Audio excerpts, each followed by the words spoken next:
Melihat video itu, jantungnya pun berdebar-debar, mata berkunang-kunang, bibir pecah-pecah, dan dia ini sangat takut yo, karena masa lalunya yang kelam kemungkinan bisa terjadi lagi. Dan ternyata benar, teror mulai terjadi lagi ketika Seorin sedang makan malam bareng tunangannya dan juga calon mertuanya. Dia mendapatkan SMS dari orang yang menyebut namanya adalah Master, bahwa kalau Seorin nggak menuruti permintaannya, maka video tadi akan disebarkan ke semua orang. Dia pun mulai melakukan apa-apa yang diminta oleh pelaku, seperti meminta Seorin memotret belahan dadanya dan lain-lain. Keesokan harinya, pas Seorin lagi ngajar di kelas, dia kemudian mendapatkan ancaman lagi bahwa Master akan mengirim video tersebut ke seluruh siswa di kelasnya. Seluruh HP di kelas itu pun berbunyi dengan menampilkan pesan hitungan mundur. Seorin yang takut video tanpa busana itu tersebar ke siswanya, kemudian berteriak-teriak kepada mereka agar segera mematikan HP mereka. Tapi sayangnya semua sudah terlambat. Seorin pun terjatuh lemas ketika hitungan sudah berakhir. Seketika itu juga seluruh kelas menjadi hening, tapi ternyata tatapan semua siswa bukan tertuju kepada Seorin, melainkan kepada Sejong. Karena ternyata video dan foto yang dikirim adalah foto Sejong. Ya, jadinya Sejong ini juga merupakan korban dari Master. Sejong pun langsung berlari keluar dari kelas karena malu. Dari sini, Seorin merasa semua ini sudah keterlaluan ya. Dia pun kemudian meminta tolong kepada Gokjul yang sekarang sudah pensiun jadi polisi untuk membantu menyelidiki siapa sih sebenarnya orang yang bernama Master tersebut. Dia pun memulainya dengan menanyakan kronologi bagaimana Sejong bisa terjebak dengan Master. Sejong kemudian mengatakan bahwa ia waktu itu tengah melakukan pengencrotan dengan pacarnya yaitu Dongjin, tapi dia nggak tahu kalau kegiatan itu direkam oleh Dongjin. Sampai ia kemudian nggak sengaja membuka komputer milik Dongjin dan isinya itu ya kayak komputer kalian. Sejong melihat banyak banget foto-foto dan video cewek-cewek seumurannya, termasuk video adegan Sejong tadi. Dia pun tentunya langsung menghapus semua file tadi toh. Dan ketika Dongjin tahu, dia pun langsung marah dan mulai mengancam Sejong. Nah, dari pernyataan Sejong barusan, tentu saja Dongjin kemungkinan besar menjadi kandidat tersangka sebagai orang yang menyebut dirinya Master ya.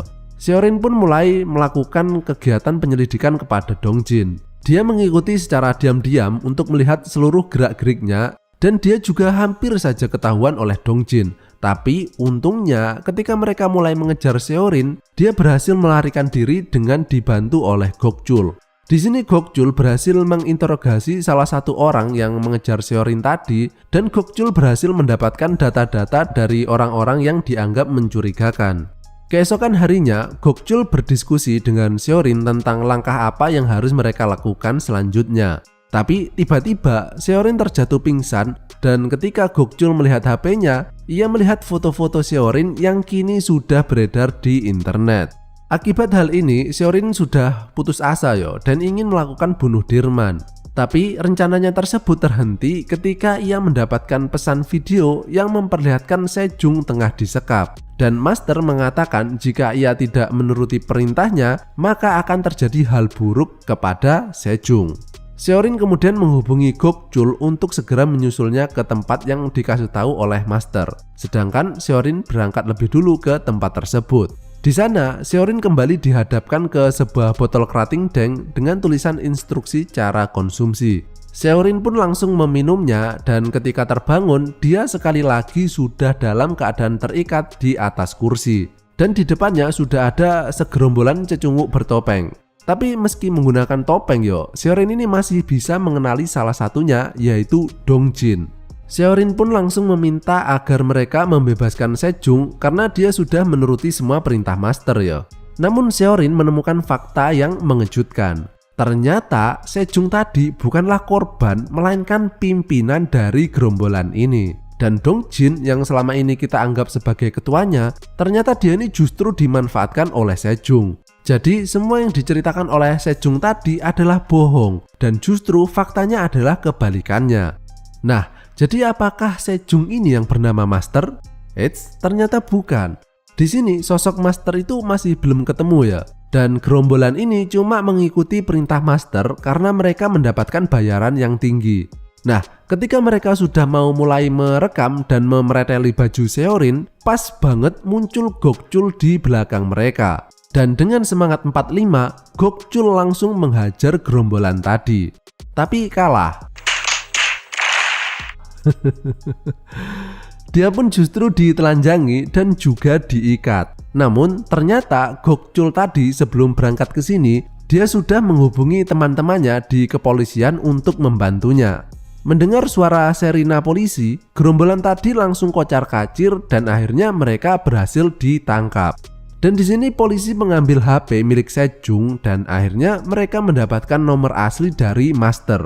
Mereka pun langsung melakukan pelacakan ke nomor tersebut yang menuntun mereka ke sebuah rumah. Dan ternyata orang yang menyebut dirinya sebagai Master adalah seekor bocil. Gokil nggak tuh? Jadi sebenarnya Master yang asli itu adalah ayah dari bocil ini. Namun ayahnya itu sudah ketangkep polisi 1 bulan yang lalu dengan kasus yang berbeda. Nah, anak ini nggak sengaja nemu HP milik ayahnya dan mengetahui username dan password admin dari web milik ayahnya. Dan semenjak saat itu, bocil inilah yang menggantikan peran ayahnya sebagai Master. Seorin yang tadinya sudah bersiap untuk menghajar orang yang bernama Master kalau sampai ketemu yo, akhirnya justru nggak jadi marah karena pelakunya adalah bocil ingusan. Bocil ini pun ditangkap tapi nggak dipenjara karena kan masih di bawah umur toh. Dia ditetapkan sebagai tersangka dan kemudian direhabilitasi. Dan sekarang akhirnya kehidupan Seorin bisa kembali menjadi normal dan film pun berakhir.